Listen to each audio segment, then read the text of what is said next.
DSR రాటాక్ channel అయితే పోయింది. ఆ ఛానల్ని హ్యాక్ చేసి మన ఛానల్ కనిపించకుండా అయితే చేసారు.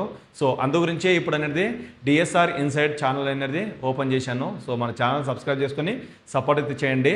వాస్తవంగా వైష్ణవ్ వల్ల అన్నోళ్ళు పోరాడుతున్న పోరాటం మామూలు పోరాటం కాదు. నిజం చెప్పాలి అంటే చాలామంది రకరకాలుగా అనేది కామెంట్ అయితే చేస్తున్నారు. ఇంకెన్ని రోజులు వీడియోలు చేస్తారు, ఇంకెన్ని రోజులు పోరాడతారు, ఆ అమ్మాయిది అనేది కేసు అనేది క్లోజ్ కాబోతుంది, ఇంకెందుకు అంతగానం అనేది బాధపడుతున్నారని వాళ్ళకైతే చెప్తూ ఉన్నారన్నమాట. కాకపోతే ఎంతైనా కన్నపెగు కావచ్చు, రక్త సంబంధం కావచ్చు, అవల్ల ఉంటాయి కదా. వాళ్ళ పోరాటం మాత్రం వాళ్ళు చేస్తూనే ఉన్నారు. రీసెంట్గా అనేది జగిత్యాలలో కూడా ఒక మీటింగ్ జరిగింది కేసీఆర్ గారిది. ఆ టైంలో కూడా అనేది వాళ్ళ అన్న ఎవరైతే ఉన్నారో మన పిల్లరి మీద కూర్చొని ఫోటోలు పట్టుకొని అయితే చూయించుండు అనమాట. కేసీఆర్ గారు చూసిర్రు మా చెల్లి ఫోటో అని అన్నారు. ఆయన 4 మూలాలు అనేది చూడాల్సి వస్తుంది. సో ఆ సందర్భంలో అనేది ఆ బ్యానర్ కూడా చూడొచ్చు.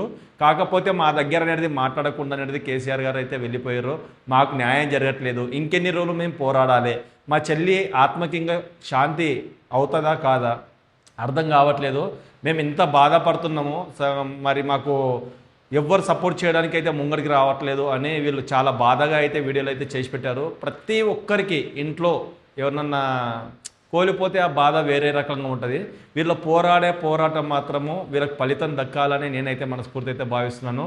కొంతమంది అనేది టైంపాస్గా కామెంట్లు చేస్తూనే ఉన్నారు అని అంటున్నారు వాళ్ళైతే. ఎందుకంటే మీ చెల్లెలు అనేది చనిపోయిన తర్వాత మీరు ఇంతగానో పోరాడడం అవసరమా అని వాళ్ళ బాధలు అయితే కక్కుకుంటున్నారు.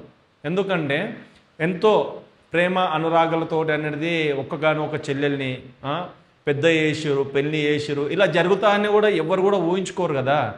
ఏ టైంలో బయటికి వెళ్ళిన మనిషి మళ్ళీ తిరిగి వస్తాడా రాడా అని కూడా తెలియని విషయాలు ఉన్నాయి. ఇప్పుడు వానికి ఏమవుతుందో ఏమో తెలియదు. అలాంటి పరిస్థితుల్లో అనేది ఆ అమ్మాయికి అనేది అలా జరగడం కూడా చాలా దురదృష్టకరము.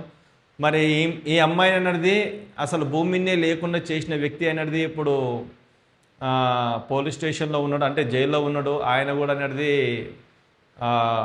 ఎలాంటి చర్యలు తీసుకోకుండా ఆయన లోపల పెట్టారు. మాకు ఇంకా న్యాయం జరగదా అని వీళ్ళు అయితే కన్నీళ్ళ విడుకోలు అయితే తెలియజేస్తారు. ఇది చాలా బాధగా అనిపిస్తుంది. ఎందుకంటే ఒక ఆడపిల్ల అనేది ఎంతో ప్రేమ అనురాగాల దగ్గర పెంచుకున్న తర్వాత ఆ అమ్మాయి దూరం అయిపోతే అసలు ఊహించుకోలేము, కలలో కూడా ఊహించుకోలేము. సో ఇది ప్రతి ఒక్కరు కూడా అనేది వాళ్ళకి చాలా సపోర్ట్గా నిలబడ్డారు. చాలామంది యూట్యూబర్స్ కూడా అనేది ముంగడికి వెళ్ళి మాట్లాడుతున్నారు. కాకపోతే వీళ్ళు కొన్ని వీడియోలు చేసారు. ఆ వీడియోల గురించి కూడా నేను అనేది పర్టికులర్గా అంటే మన ఛానల్లోనే ఉంది డిఎస్ఆర్ ఇన్సైట్ అనేది. డెప్త్ ఇన్ఫర్మేషన్ తీసుకోవాలి. ఎప్పుడైనా డెప్త్ ఇన్ఫర్మేషన్ తీసుకొని మాట్లాడితే చాలా బాగుంటుంది.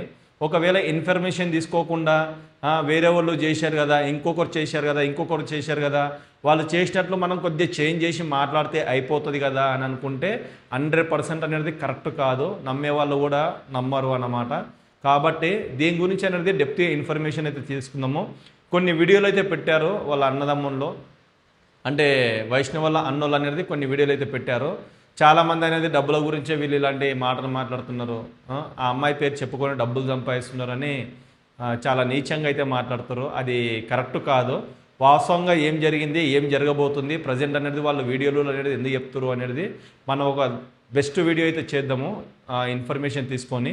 ఎందుకంటే మన ముంగట కెమెరా ఉంది, వ్యూస్ గురించి అనేది ఏది పడితే అది మాట్లాడడం 100% కరెక్ట్ కాదు. కాబట్టి ఫుల్ ఇన్ఫర్మేషన్ తీసుకొని వీడియో అయితే చేద్దాము. ఒకటి మాత్రం 100% చెప్తున్నాను, ఆ అమ్మాయికి మాత్రం ఆత్మశాంతి జరగాలి. ఆ అమ్మాయి ఎన్నో కళల దగ్గర అనేది జీవితం స్టార్ట్ చేసింది. చాలా చిన్న వయసు, పిన్న వయసు అంటారు కదా, చాలా చిన్న వయసు అన్నమాట. 18 సంవత్సరాలకే పెళ్లి జరిగి 19 సంవత్సరాలు కూడా అడుగు పెట్టలేదు ఇంకా. అంటే 19 సంవత్సరాల్లో అడుగు పెట్టే లోపే ఆ అమ్మాయికి అలా జరగడం కూడా ఇది చాలా బాధాకర విషయం. ఇక్కడ ఎవరిని కూడా కించపరచట్లేదు, తక్కువ చేసి మాట్లాడలేదు. ఇక్కడ అందరు సమానమే. కాకపోతే ఎవరిది తప్పు ఎవరిది ఒప్పు అనేది మనం తెలుసుకోవాలి తప్ప ఒకరిని నిందించే రైట్స్ మనకు లేవు, ఒకరిని హేళన చేసే రైట్స్ మనకి ఎక్కడివి చెప్పండి. ఎందుకంటే అందరు బాగుండాలి. కాకపోతే నిజాలు ఏదో తెలుసుకొని మాట్లాడితే బాగుంటుంది. అంతకుమించి మాత్రం వేరే ఏం లేదన్నమాట. వైష్ణవి గురించి పోరాడిన ప్రతి ఒక్కరు కూడా ఇప్పటికి కూడా ఇంకా వీడియోలు చేసి పెడుతున్నారు. వాళ్ళ అన్నోళ్ళు అనేది అప్డేట్ ఇస్తూనే ఉన్నారు కదా. ఇంకా మా దగ్గరికి అనేది ఎవరు రావట్లేదు, మా అమ్మ ఉపవాసం దగ్గర ఉంటుంది, మా అమ్మ ఉపవాస పోరాటం చేస్తుంది, ఇంకా ఎన్ని రోజులు తినకుండా ఉంటుందో తెలియదు, మా అమ్మకు చాలా సీరియస్గా ఉంది, అసలు ఎంత చెప్పినా కూడా వినట్లేదు. మన పోరాటం మనం చేద్దాము, నువ్వు ఆరోగ్యంగా ఉంటేనే మనం ఏదైనా చేయగలుగుతాము అని వీళ్ళ అన్నదమ్ములు చెప్తూనే ఉన్నారు. ఎవరైతే 13 మంది అన్నదమ్ములు ఉన్నారో వాళ్ళు చెప్తూనే ఉన్నారు. ఇది చాలా మంచి విషయము. కానీ ఇక్కడ ఏం జరుగుతుంది? రాజకీయం జరుగుతుందా, లేకపోతే ఆ అబ్బాయికి అనేది ఎవరైనా సపోర్ట్ చేస్తుర్రా? వాళ్ళకి ఏమన్నా రాజకీయ పలుకుబడి ఉందా? వీళ్ళకి ఎందుకు సపోర్ట్ చేయట్లేదు? వీళ్ళ కేసు అనేది ఎందుకు గెలవలేకపోతున్నారు అని చాలామంది రకరకాలుగా అయితే మాట్లాడుకుంటున్నారు. కాకపోతే వైష్ణవికి ఎప్పటికైనా కూడా న్యాయం జరుగుతుంది. ఇప్పుడు లోపలికి పోయినోడు బయటికి రాకుండా ఉంటాడా? బయటకు వచ్చినోని వీళ్ళ అన్నదమ్ములు ఏమైనా వదిలిపెట్టే ఛాన్సెస్ ఉందో ఒకసారి మీరు ఆలోచించండి. కాబట్టి బాధపడాల్సిన అవసరం లేదు. ఒక రోజు అయ్యే కాడ 10 రోజులు పట్టొచ్చేమో, 10 రోజులు అయ్యే కాడ 20 రోజులు పట్టొచ్చేమో, మొత్తానికి అయితే న్యాయం అయితే జరుగుతుంది. ఈ స్టోరీ మొత్తం విన్న తర్వాత హీరో సూర్య గారి సినిమా అనేది నాకు ఒకటి గుర్తుకొచ్చింది. ఏదో చెయ్యని తప్పు అనేది పోలీస్ స్టేషన్ వేసి చితకబారుతారన్నమాట ఆ మూవీలో. వాళ్ళకనేది 35 సంవత్సరాలకో 40 సంవత్సరాలకో న్యాయం జరిగింది. తమిళనాడులో జరిగింది ఇది మొత్తము. ఆమెకు అనేది గవర్నమెంట్ కూడా ఇల్లు కూడా కట్టించారన్నమాట. సో అలా కూడా ఈ కేసు అనేది కొంచెం పొడిగించుకుంటూ పోవచ్చు, కొద్దిగా లేట్ అయ్యి కూడా న్యాయం జరగవచ్చేమో.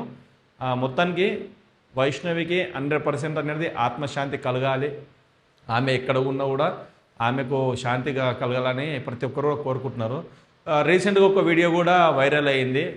వైష్ణవి అనేది శ్వేతనాగులాగా వచ్చింది, మా దగ్గరికి అనేది మమ్మల్ని చూసిపోనికే శ్వేతనాగులాగా వచ్చిందని కూడా కొన్ని వీడియోలు అయితే చేసారు. అవి చాలా వైరల్ అయ్యాయి. ఎందుకంటే చనిపోయిన చెల్లెలు శ్వేతనాగులాగా వచ్చిందంటే ఎవరైనా కూడా అది ఒక ఏమంటారు అంటే దాన్ని ఆతృతగా చూసారన్నమాట. ఆతృతగా చూసి అరే నిజమేనా మళ్ళీ వైష్ణవి వచ్చిందా, ఈ రూపంలో వచ్చిందా అని చాలామంది చాలా రకాలుగా కూడా మాట్లాడుకోరన్నమాట.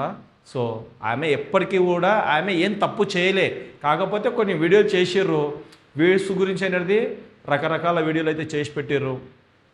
డిఫరెంట్ కంటెంట్ ఉంటే కొద్దిగా అట్రాక్టివ్గా చేస్తే ఎక్కువ మంది చూస్తారనుకున్నారా ఏమో తెలియదు. కానీ ఏదైతే కంటెంట్ని అయితే ఎంచుకున్నారో అదే కంటెంట్ దగ్గర అనేది ఆమెని ఈ లోకంలోనే లేకుండా చేసిరన్నమాట. ఇది చాలా బాధగా అనిపిస్తుంది. అందు గురించి నేను చెప్పేది ఒకటే, ఏదైనా వీడియోలు చేస్తే అది నిజంగా చేయండి. ఏదో 10 మందిని నిజం లేకుండా కూడా నమ్మించడానికే ప్రయత్నం చేసి అదే కంటెంట్కి అలవాటు పడిపోయి జరగరా అనేది ఏమన్నా జరిగితే కూడా ఇలాంటి ప్రాబ్లమ్సే వస్తాయి. కాబట్టి ఉన్నది ఉన్నట్టుగా మిమ్మల్ని ఎంటర్టైన్మెంట్ చేయడానికి అనేది ఈ వీడియోలు చేస్తున్నాము. సో మీరు ఎంటర్టైన్మెంట్ అవుతారా అనే ఒక ఉద్దేశం దగ్గర మేమైతే ఈ వీడియో అయితే పెడుతున్నాము అని చెప్పండి, తప్పేం లేదు. చాలామంది అనేది యూట్యూబ్ ఓపెన్ చేయడానికి వాళ్ళు ఎంటర్టైన్మెంట్ కావడానికి ఇది నిజమేరా అని నమ్మి ఎవ్వరు వీడియోలు చూస్తూ లేరు. వాళ్ళు ఎంటర్టైన్మెంట్ అవుతూ చాలు, మిమ్మల్ని ఎంటర్టైన్మెంట్ చేసే బాధ్యత మాది అని ఫస్ట్ చెప్పేసేయండి. ఇక్కడ దాపరికాలు ఎందుకు? మనం చేసేది ఒక స్క్రిప్ట్ కాబట్టి ఆ స్క్రిప్ట్లోగా చేయొచ్చు. కాకపోతే వీళ్ళు అనేది ఒక స్క్రిప్ట్ లాగా తీసుకున్నారా లేకపోతే ఏమో తెలియదు, అది నిజమే అయిపోయిందన్నమాట. ఇది ఊహించని విధంగా అనేది మలుపు తిరిగిపోయింది స్టోరీ. అలాంటిది జరగొద్దు అని నేనైతే కోరుకుంటున్నా. సో ఎప్పటికైనా కూడా వైష్ణవికి న్యాయం జరుగుతుంది. ఆ న్యాయం జరిగే వరకు అనేది వాళ్ళ అన్నదమ్ములు పోరాడతారు, వాళ్ళ కుటుంబం పోరాడుతూనే ఉంది. కాకపోతే ఇక్కడ కొన్ని షాకింగ్ విషయాలు అయితే చెప్పారు. మాకు ఇల్లు లేదు, వైష్ణవి విగ్రహం కట్టిస్తామని అన్నారు. అది ఎందుకు అన్నారో డెప్త్గా మనం అనేది అనలైజ్ చేస్తున్నాము. దాని ప్రకారంగా అనేది ఇంకొక వీడియో అయితే మనం చేసే ప్రయత్నం అయితే చేద్దాము. సో మన ఛానల్ మాత్రం సబ్స్క్రైబ్ చేసుకొని సపోర్ట్ అయితే చేయండి. మన ఛానల్ వచ్చేసి డిఎస్ఆర్ ఇన్సైట్ అన్నమాట. డెప్త్గా ఆలోచిస్తున్నాం, డెప్త్గా అనేది ఇన్ఫర్మేషన్ ఇచ్చే ప్రయత్నం అయితే చేస్తున్నాం. కాబట్టి సబ్స్క్రైబ్ చేసుకొని సపోర్ట్ అయితే చేయండి. అతి తొందరలో మనకు డిఎస్ఆర్ రా టాక్స్ తిరిగి వస్తే సంతోషం. ఎక్కడ అయితే మెయిల్ అయితే రాలేదు, ఇంకా ఎన్నో రిక్వెస్టులు పెట్టినా కూడా రిప్లై అయితే ఇవ్వట్లేదు. అందు గురించే నేను ఈ ఛానల్లో ఈ వీడియో అయితే పెడుతున్నాను. ఇంకొక మంచి వీడియోలు అయితే మళ్ళీ మనం కలుసుకుందాం. అప్పనుకుంటాను. జై హింద్.